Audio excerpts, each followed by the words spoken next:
தன் ஆர்வத்தோடு உமக்கு பலி செலுத்துவேன். ஆண்டவரே, உமது பெயரை போற்றுவேன், ஏனெனில் அது நல்லது. தந்தை, மகன், தூய ஆவியாரின் பெயரால்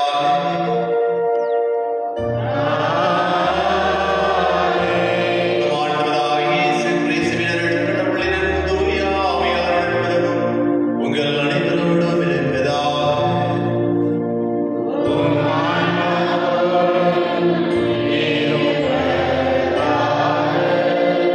ஆண்டவரே இயேசு கிறிஸ்துவில் மிகவும் பிரியமுள்ள சகோதர சகோதரிகளே, ஆண்டவருடைய திருப்பீடத்தை சுற்றி கொண்டிருக்கும் நாம் வாழ்வுரிமை பற்றி ஆழமாக சிந்திக்க அழைக்கப்பட்டுள்ளோம். ஒவ்வொரு மனிதனின் உள்ளார்ந்த கண்ணியத்தை அங்கீகரித்து பாதுகாத்து ஊக்குவிப்பதற்கான அழைப்பு இன்றைய அழைப்பு.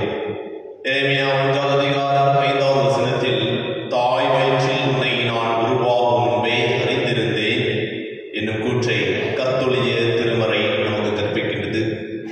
இந்த உண்மை வாழ்க்கை என்பது படைப்பாளரால் அன்புடன் உருவாக்கப்பட்ட ஒரு தெய்வீக பரிசு என்பதை நமக்கு நினைவூட்டுகின்றது. மறைந்த முன்னாள் திருத்தந்தை பிரான்சிஸ் அவர்கள் வாழ்வுரிமை என்பது கருக்கலைப்புக்கு எதிரானது மட்டுமல்ல, வாழ்க்கையின் அனைத்து நிலைகளிலும் பாதிக்கப்பட்டவர்களுக்காகவும், குறிப்பாக பிறக்காத குழந்தை, கைவிடப்பட்ட முதியோர், குறைபாடுள்ளோர், ஏழை எளியோர், அகதிகள், அலட்சியத்தால், அநீதியால், வன்முறையினால் அச்சுறுத்தலுக்கு உள்ளானோர் ஆகியோருக்காக ஆதரவாக குரல் விடுப்பதும் ஆகும் என்பதை நமக்கு நினைவூட்டுகின்றார்.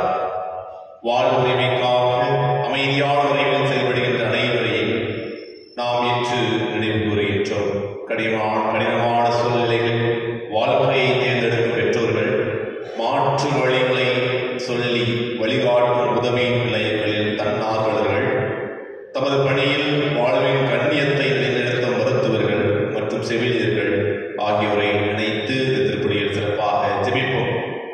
அதே நேரத்தில் இந்த புனிதமான திருப்பலியில் பங்கெடுக்கின்ற நாம் நமது இதயங்களை தைரியம், இரக்கம் மற்றும் நம்பிக்கையில் புதுப்பிக்கவும், வாழ்வுரிமையை பற்றி பிறருக்கு எடுத்துரைக்கவும் செயல்படவும் நமக்கு ஊக்கங்களை திருமாறு இறைவனிடம் சிறப்பாக மன்றாடவும். அன்புக்குரியவர்களே, திருப்பலியில் நன்றி வழியாக அஸ்வின் ஜெனிபர் தன்னுடைய பிறந்த நாளை கொண்டாடி கொண்டிருக்கிறார்கள்.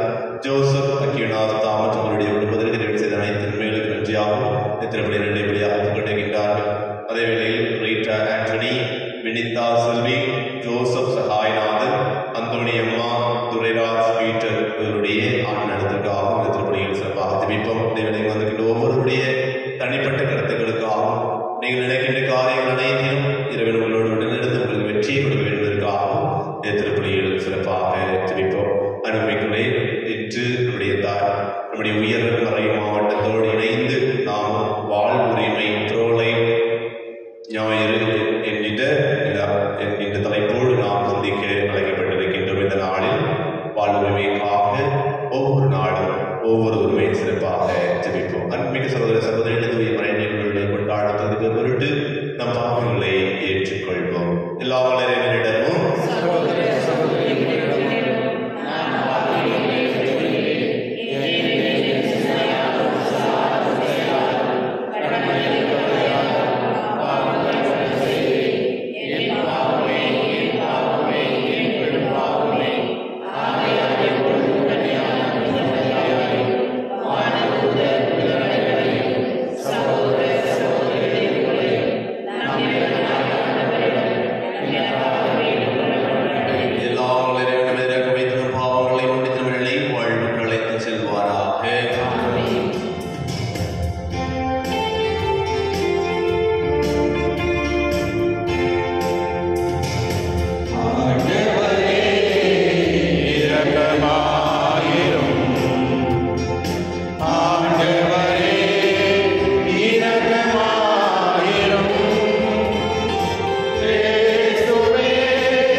இவ்வாறு நம்பிக்கை, எதிர்நோக்கு, அன்பு ஆகியவற்றால் நாங்கள் பற்றி அறிந்து உம் கட்டளைகளை வெளியுடன் ஆர்வத்துடன் கடைபிடிக்க செய்தருள்வீராக.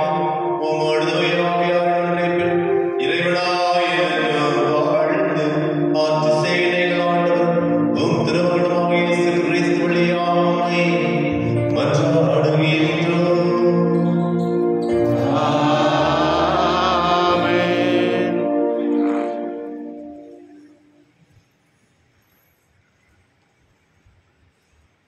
தொடக்க நூலிலிருந்து வாசகம். அந்நாள்களில் ஆண்டவர் மம்ரே என்ற இடத்தில் தேவதாரு மரங்கள் அருகே ஆபிரகாமுக்கு தோன்றினார். பகலில் வெப்பம் மிகுந்த நேரத்தில் ஆபிரகாம் தம் கூடார வாயிலில் அமர்ந்திருக்கையில் கண்களை உயர்த்தி பார்த்தார். 3 மனிதர் தம் அருகில் நிற்க கண்டார். அவர்களை கண்டவுடன் அவர்களை சந்திக்க கூடார வாயிலை விட்டு ஓடினார். அவர்கள் முன் தரை மட்டும் தாழ்ந்து வணங்கி அவர்களை நோக்கி, என் தலைவரே, உம் கண்களில் எனக்கு அருள் கிடைத்ததாயின் நீர் உம் அடியானை விட்டு கடந்து போகாதிருப்பீராக. இதோ விரைவில் கொஞ்சம் தண்ணீர் கொண்டு வரட்டும். உங்கள் கால்களை கழுவிய பின் இம்மரத்தடியில் இளைப்பாருங்கள். கொஞ்சம் உணவு கொண்டு வருகிறேன். நீங்கள் புத்துணர்வு பெற்ற பின் பயணத்தை தொடருங்கள். ஏனெனில் உங்கள் அடியானிடமே வந்திருக்கிறீர்கள் என்றார்.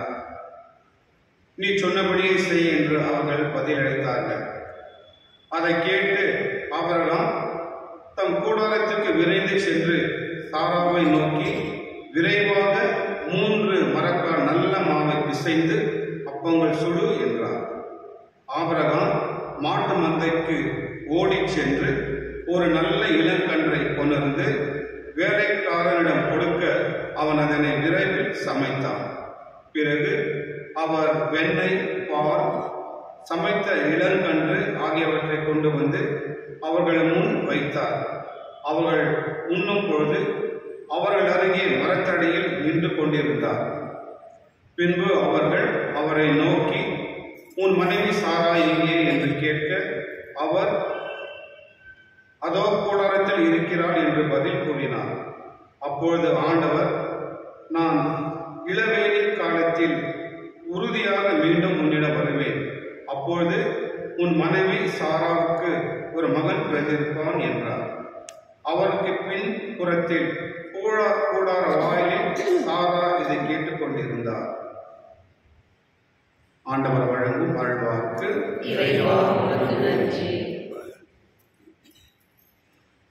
முதலுரை பாடல் பல்லவி. ஆண்டவரே, உம் கூடாரத்தில் தங்கிட தகுதியுள்ளவர் யார்?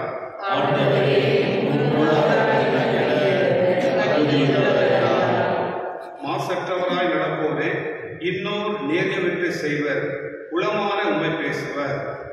ஆண்டவரே,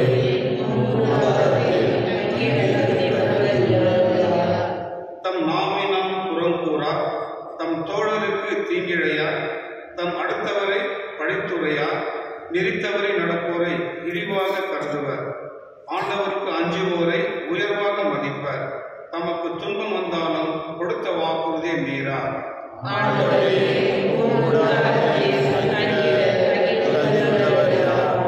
தம் பணத்தை வட்டிக்கு கூட மாசற்றவருக்கு எதிராக கையிட்டு பெறார். இவ்வாறு நடப்போர் என்றும் நிலைத்திருப்பார்.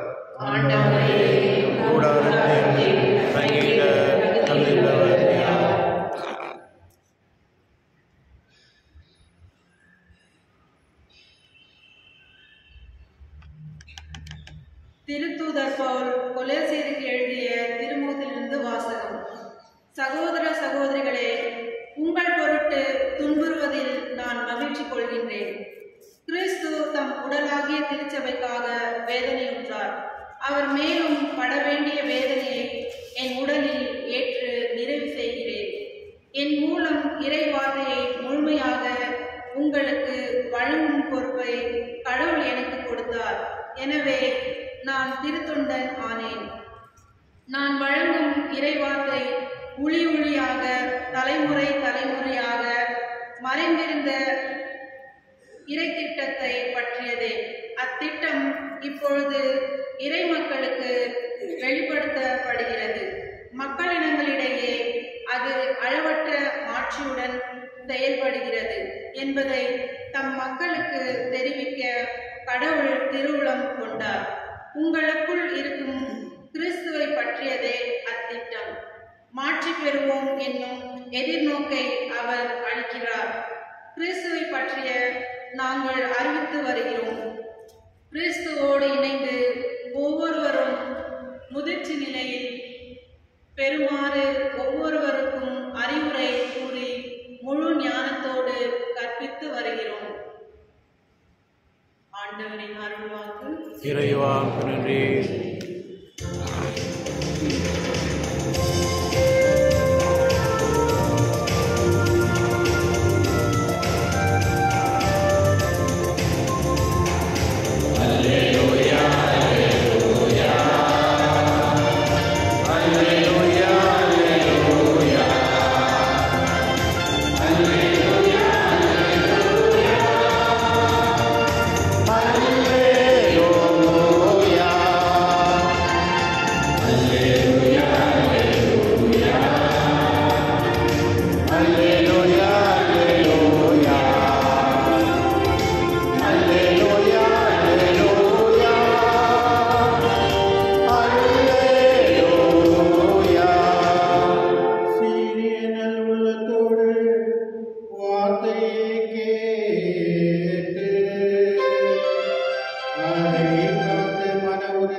நற்செய்தி வாசகத்தை பார்க்கும்போது ஆண்டவருடைய பணியும்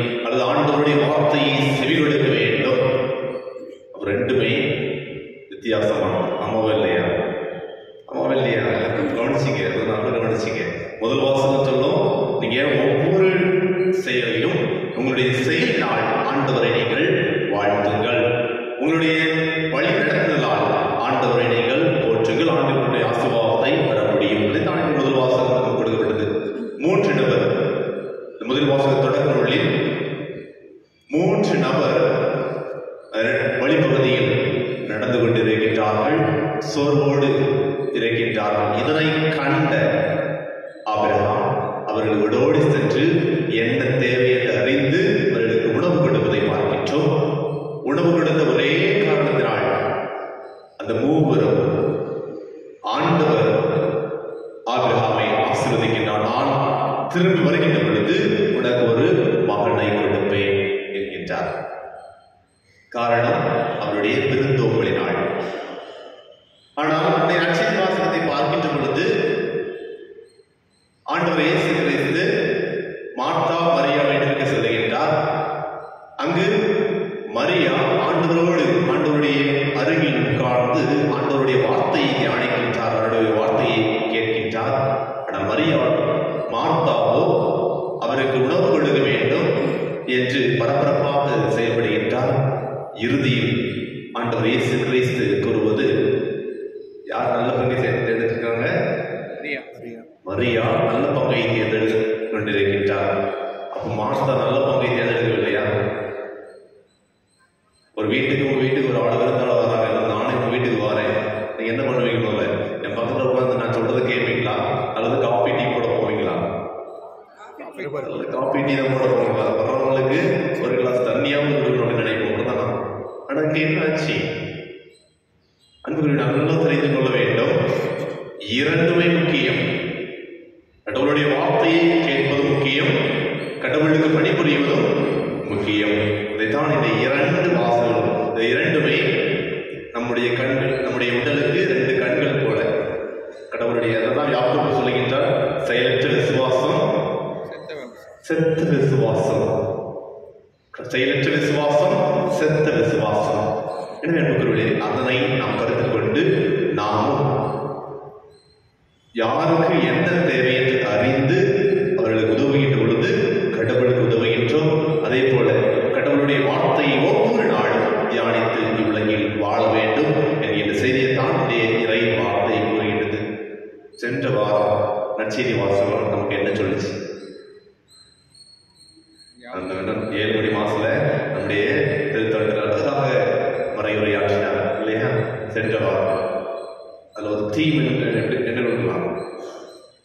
நல்ல சமாரியனமாக இருக்க வேண்டும். அதான் போன வாரம் நல்ல சமாரியன் வெளியே பார்க்க வேண்டாம், உங்களுடைய குடும்பத்தில் நீங்கள் தான் நல்ல சமாரியன். யாரெல்லாம் பிறருக்கு இரக்கத்தை காட்டுகின்றீர்களோ, அல்லது யாருக்கு நம்முடைய இரக்கம் தேவைப்படுகின்றதோ, யாருக்கு நம்மளுடைய அன்பை தேவைப்படுகின்றதோ, யாருக்கு நம்முடைய மன்னிப்பு தேவைப்படுகின்றதோ, அவர்கள் தான் நம்முடைய அயலார் என்பதை அறிந்து கொள்ள வேண்டும். அப்போது அறிந்து கொள்கின்ற பொழுது நாம் நல்ல சமாரியனாக செயல்பட முடியும் என்பதை சென்ற வாரம் கொடுக்கப்பட்டது. ஆனால் இந்த வாரத்தில் நாம் பிறருடைய தேவையை அறிந்து உதவுகின்ற பொழுது ஆண்டவருடைய ஆசீர்வாதத்தை உணர முடியும். அதோடு மட்டுமல்லாமல் செயல் மட்டும் கிடையாது, இறை வார்த்தையை தியானிக்க வேண்டும் என்பதை தான் நாள் கொடுக்கின்றது.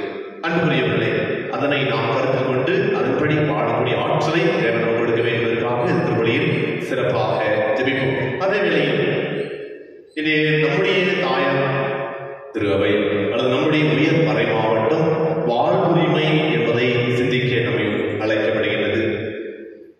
நம் அனைவருக்குமே தெரியும், கொலை செய்யாதே, கொலை செய்கின்றவர் எவரும் தண்டனை தீர்ப்புக்கு ஆளாவார் என்று முற்காலத்திற்கு குறிப்பிட்டிருப்பதை கேள்விப்பட்டீர்கள். ஆனால் நான் உங்களுக்கு சொல்கின்றேன், தம் சகோதரிடம் சினம் கொள்கிறவர்கள் தண்டனை தீர்ப்புக்கு ஆளாவார். தம் சகோதரனையோ முட்டாளே என்பவர் தலைமைச் சங்கத்துக்கு ஆளாவார். அதைதான் மத்தேயு 5ஆம் அதிகாரம் 21ஆம் வசனம் முதல் 22ஆம் வசனம் வரை நாம் படிக்க கேட்கின்றோம். நம்முடைய நாம் எவ்வாறு இருக்கின்றோம்? இந்த வார்த்தையை நாம் லிட்டரலி அல்லது வார்த்தையின்படி நாம் எடுத்துக்கொண்டால் டெய்லி அல்லது 1 மணி நேரத்துக்கு ஒருக்கா என்ன செஞ்சிட்டு இருக்கோம்? 1 மணி நேரத்துக்கு ஒருக்கா கொலை செஞ்சுக்கிட்டே இருக்கோம். ஏன் அப்படின்னா நம்முடைய கோபம் வந்தோட என்ன செய்வோம்? எல்லாம் மனுஷனா முட்டாளை அப்படிலாம் சொல்லுவோம். சொல்லுவோம் சொல்ல மாட்டோமா? நம்முடைய பிள்ளைகளை கூட அப்படி சொல்லுவோம். நம்முடைய சொல் பேச்சு கேட்கல அப்படின்னா ஆண்டவர் இயேசு கிறிஸ்து மிக தெளிவாக சொல்லுகின்றார். யாரெல்லாம் கோபப்பட்டு முட்டாளே யாரையாவது சொன்னீங்க அப்படின்னா நீங்கள் கொள்ளை செய்பவருக்கு இணையாக இருக்கின்றீர்கள்.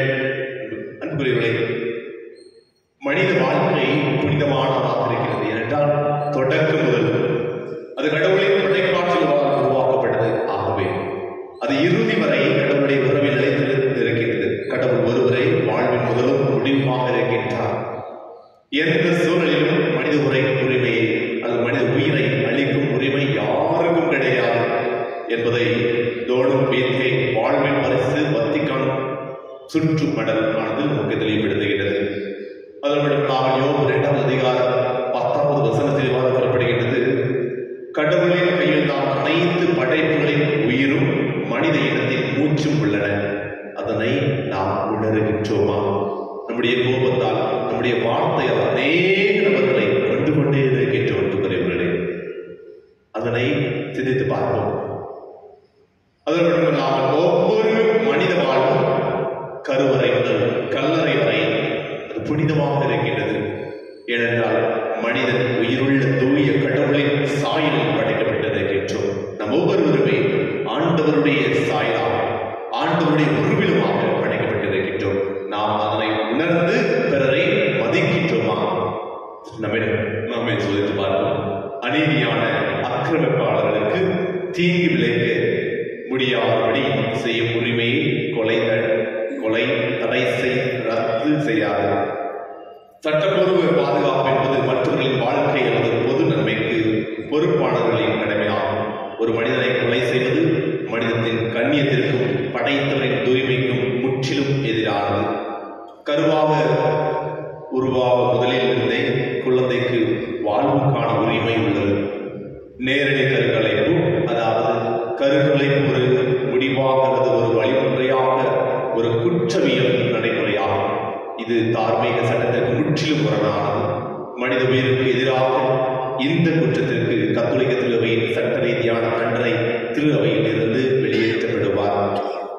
இப்போ நம்முடைய வாழ்க்கையில் எத்தனை நேரங்களில் கருக்கலைப்பை நாம் செய்கின்றோம்? அன்புக்குரியவர்களே, நம்முடைய தாயார் திருவை இந்த சட்டம் விட்டு சொல்லுகிறது. யாரெல்லாம் கருக்கலைப்பு செய்கின்றார்களோ அவர்கள் கடவுளால் அல்லது நம்முடைய ஆலயத்திலிருந்து வெளியேற்றி வைக்கப்படுகின்றார்கள். நாம் அதனை சிந்திக்கின்றோமா? நாமே சிந்தித்து பார்ப்போம். கருவில் இருக்கும் குழந்தை கருவாக உருவாகும் கொண்ட நேரம் முதல் ஒரு நபராக கருதப்பட வேண்டும். அது உரிமை பாதுகாக்கப்பட வேண்டும். மற்ற மனிதர்களைப் போல பராமரிக்கப்பட வேண்டும் மற்றும் குணப்படுத்த வேண்டும். செயல் வடிவங்கள் அல்லது நோக்கங்கள் எதுவாக இருந்தாலும் கருணை கொலை ஒரு திட்டமிட்ட கொலையை அதை நாம் உணர வேண்டும். இது மனிதனின் கண்ணியத்திற்கும் படைப்பாளர் உயிருள்ள கடவுளின் மாண்புக்கும் முற்றிலும் எதிராக இருக்கின்றது கருக்கலைப்பு. நீதி, நம்பிக்கை மற்றும் அறத்திற்கு முற்றிலும் எதிரானது தற்கொலை. இது 10 கட்டளைகளில் 5வது கட்டளையால் தடை செய்யப்பட்டுள்ளது, கொலை செய்யாது என்று. செயல் மற்றும் தவறினால் வேண்டுமென்றே மற்றவர்களை கடுமையான பாவத்திற்கு இட்டுச் செல்லும் போது ஊழல் என்பது ஒரு கடுமையான குற்றமாகும். எல்லா போரும் தீமைகளையும் அநீதிகளையும் தன்னிடம் கொண்டு வருவதால் அதை தவிர்க்க நாம் நியாயமான முறையில் முடிந்த அனைத்தையும் செய்ய வேண்டும். பஞ்சம், கொள்ளை நோய் மற்றும் போரிலிருந்து ஆண்டவரே எங்களை விடுவித்திடும் என்றே திருவை நம்மோடு இணைந்து ஜெபிக்கின்றது.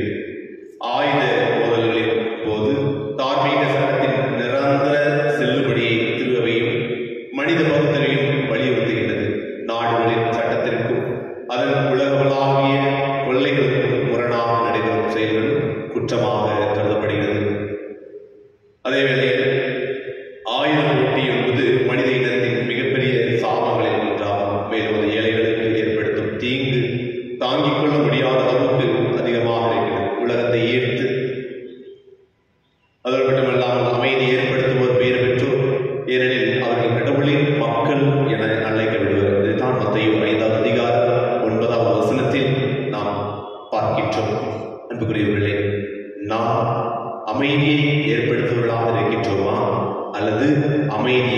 சிதைப்பவர்களாக இருக்கின்றோமா? இந்த நாளில் இந்த வாழ்வுரிமை நாளை சிந்திக்கின்ற நமக்கு நம்முடைய பல நேரங்களில் அது நம்முடைய குடும்பத்தின் கருக்கலைப்பாக இருக்கலாம், அல்லது நம்முடைய வார்த்தை நாள் பல்வேறு நபர்களை கொற்றிருக்கலாம். அதற்காக இறைவனிடம் மன்னிப்பு கேட்போம்.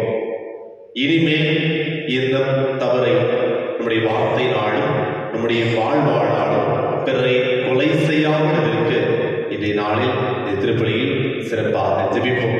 இறைவனுடைய ஆசீர்வாதமும் இறைவனுடைய அருளும் நமக்கும் நம்முடைய குடும்பத்திற்கும் எப்போதும் இருக்க வேண்டும் என்பதற்காக இந்த திருப்பலியில் சிறப்பாக ஜெபிப்போம். இறைவனுடைய ஆசீர்வாதம் நம்மோடும் நம்முடைய குடும்பத்தோடும் எப்போதும் இருப்பதாக.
சமுதாயத்தின் விளிம்பு நிலை மனிதர்கள் ஆகியோரை பாதுகாக்கும் சட்டங்களை இயற்றவும், ஒவ்வொரு மனித உயிரையும் புனிதமாக மதிக்கும்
பிள்ளைகளுக்காக மௌனமாக மன்றாடுவோம்.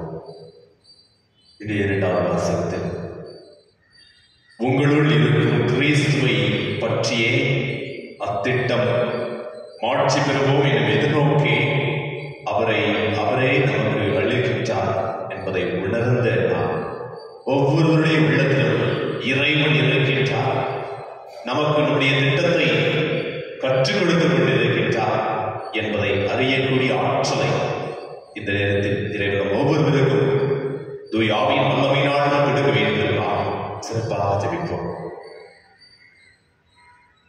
இரக்கமே உருவான இறைவா, நீர் மென்மையான அன்பினால் உலகத்தை ஈர்த்து உமது ஒரே திருமகனை உலகத்திற்கு அனுப்பினீரே.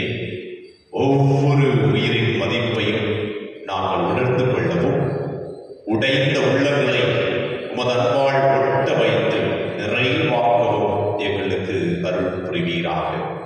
எங்கள் ஆண்டவராகிய கிறிஸ்து வழியாக உம்மை மன்றாடுகின்றோம்.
நமது நன்மைக்காகவும் புனித திராவை அனைத்து நலனுக்காகவும் உமது கையிலிருந்து வெளியேற்றுக் கொள்வாராக.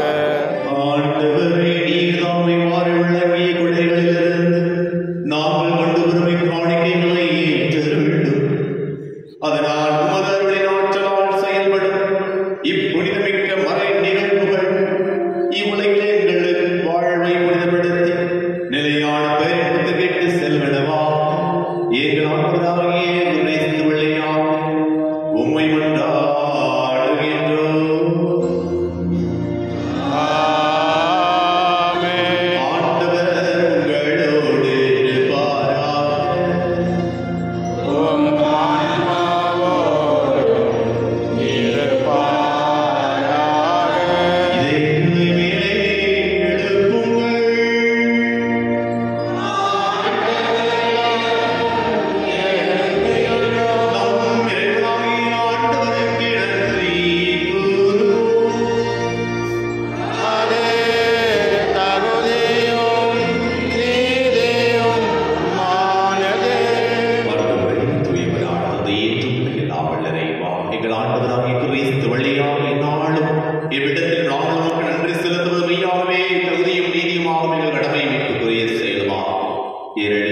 கிறிஸ்து பிறந்து முன்னே பாவ நிலையிலும் மனிதரை புதுப்பித்தார். பாடுபட்டு எங்கள் பாவங்களை அழித்தார்.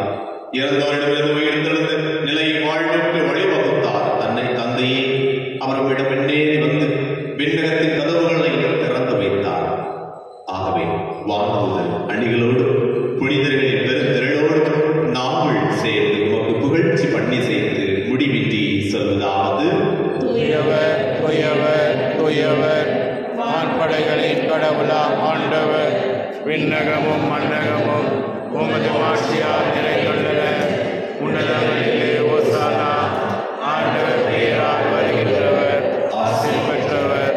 உன்னதங்களிலே ஓசானா. ஆண்டவரே, நிர்மையாகவே தூயவர், தூய்மை அனைத்திற்கும் ஊற்று. ஆகவே உடைய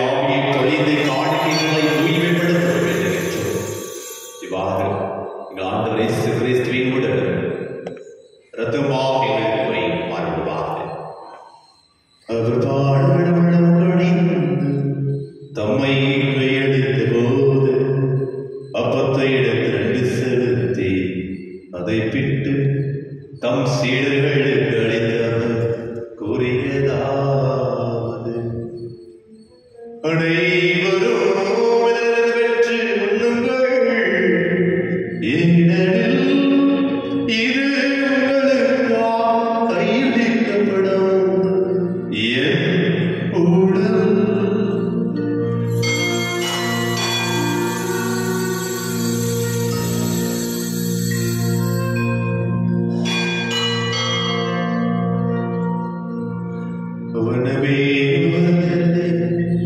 கிண்ணத்தை விடுத்து மீண்டும் உமக்கிடத்தை கூறி தம் சீடர்களுக்கு அளித்த அவர் கூறியதாவது, அனைவரும் பெற்று பருகுங்கள், ஏனெனில் இது புதிய நிலையான உடன்படிக்கை என் ரத்தத்தின் கிண்ணம். இது பாவ மன்னிப்புக்கென்று உங்களுக்காகவும் பலருக்காகவும் சிந்தப்படும். இதை நினைவாக செய்யுங்கள்.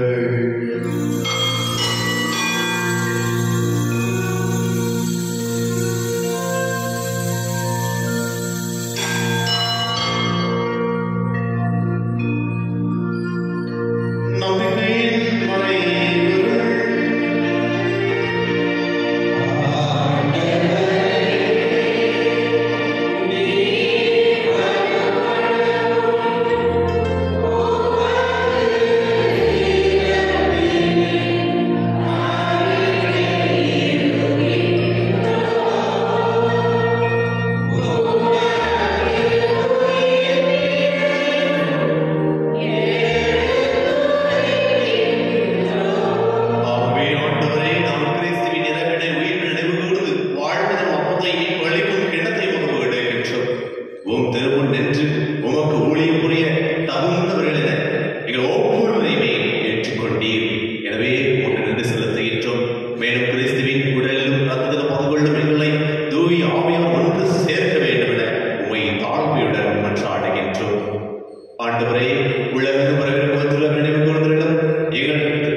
திருத்தந்தை 14ஆம் லியோ, எங்கள் ஆயர் பீட்டர், எங்கள் துணை ஆயர் சசிதாரன் சதீஷ், எல்லா திருநிலையினர் ஆகிய அனைவரோடும் உமது திரு அவை அன்பில் நடைபெற செய்திருடும்.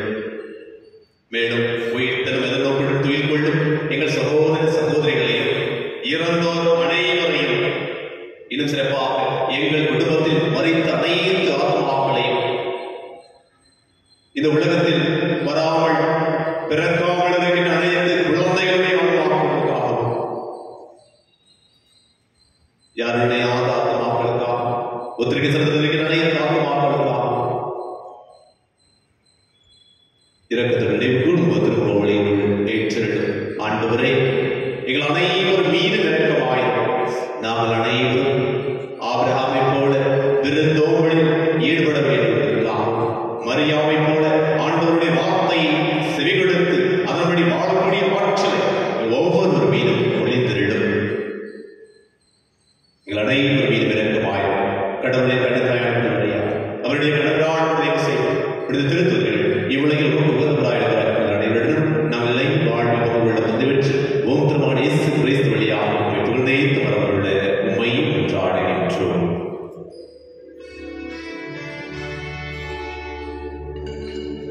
அனைவரும் சேர்ந்து துதிப்போம். இவர் வழியா இவரோடு இவரில் எல்லா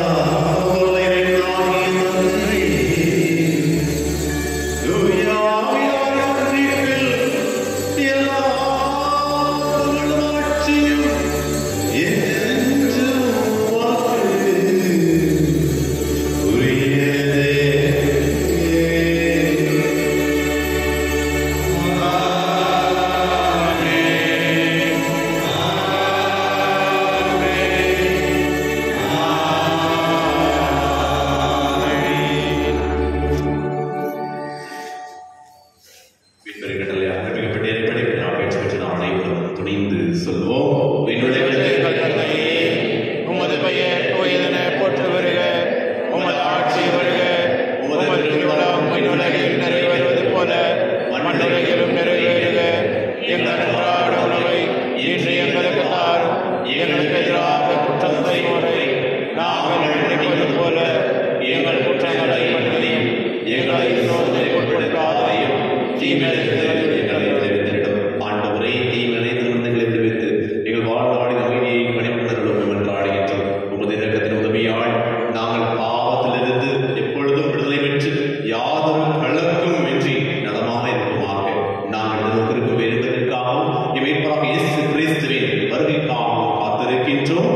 செய்கின்றவர் நீரே. ஆமென். ஆண்டவருடைய அமைதி உங்களோடு என்றும் இருப்பதாக. உம் ஆன்மாவோடும் இருப்பதாக. ஒருவருக்கொருவர் அமைதியை அறிவித்து மகிழ்வோம்.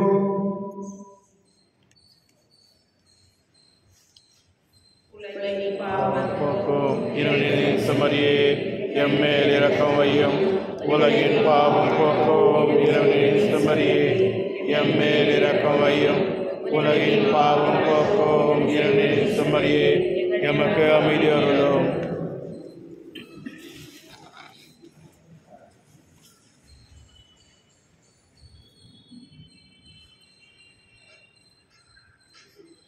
இதோ இறைவனின் சிலை. இவரை நம் ஒவ்வொருவருக்காக தன்னையே உடைத்தவர், தன்னுடைய உயிரை நமக்காக கொடுத்தவர். இவரின் விருந்துக்கு அழைக்கப்பட்ட நாம் அனைவரும் பெயர் பெற்றோர்.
இரக்கமும் அருளும் உடைய ஆண்டவர் தம் வியத்தகு செயல்களை நினைவு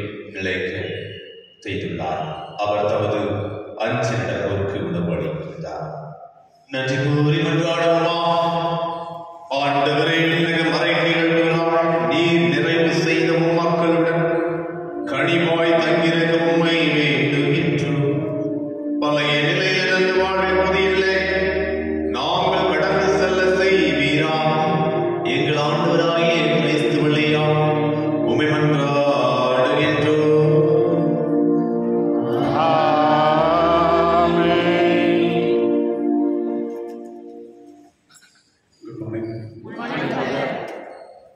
இன்று 16ஆம் சாதாரண காலத்தில் 16ஆம் ஞாயிறு. இன்று 10ஆம் வகுப்பு படிக்கக்கூடிய பிள்ளைகளுக்கு கேட்டிசம் இருக்கும். சின்ன பிள்ளைகளை அனுப்பி வைக்கணும். மற்றும் சனிக்கிழமை அன்று 4 மணிக்கு சிறு பிள்ளைகளுக்கு கேட்டிசம் இருக்கிறதுனால அந்த பொறுப்பை நீங்கள் எடுத்து தயவுசெய்து உங்கள் பிள்ளைகளை அனுப்பி வைக்கும்படி உங்களை கேட்டுக்கொள்கின்றேன். இன்றிலிருந்து உங்களுடைய பிள்ளைகளுக்கு ஒரு ஃபார்ம் நாங்கள் கொடுப்போம். கேட்டிகிசம் பசங்களுக்கு ஒரு ஃபார்ம், பெற்றோர்கள் வந்து அந்த ஃபார்ம் வாங்கி போய்ட்டு நீங்கள் ஃபில் பண்ணி கொடுக்கணும். அதாவது உங்கள் பேர், உங்கள் ஃபேமிலி மெம்பரு, நீங்கள் எந்த ஜோனில் இருக்கிறீங்களோ ப்ளஸ் அந்த டீட்டெயில் அனுப்பிச்சு நீங்கள் ஃபார்ம் ஃபில் பண்ணி கொடுத்து உங்கள் பிள்ளைங்களை யாரோ வருஷத்துக்கு அனுப்பி வைக்கணும். ஏன்னா அதில் நீங்களும் பொறுப்பெடுப்பீங்க.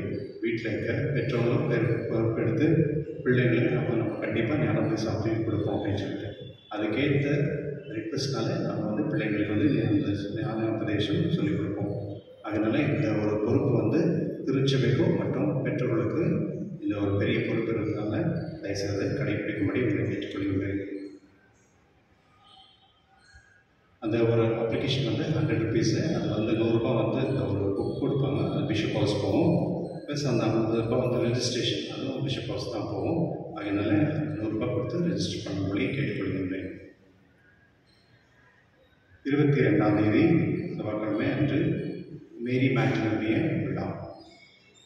வெள்ளிக்கிழமை 25ஆம் தேதி சென்ட் ஜேம்ஸ் அப்போஸ்தலருடைய விழா.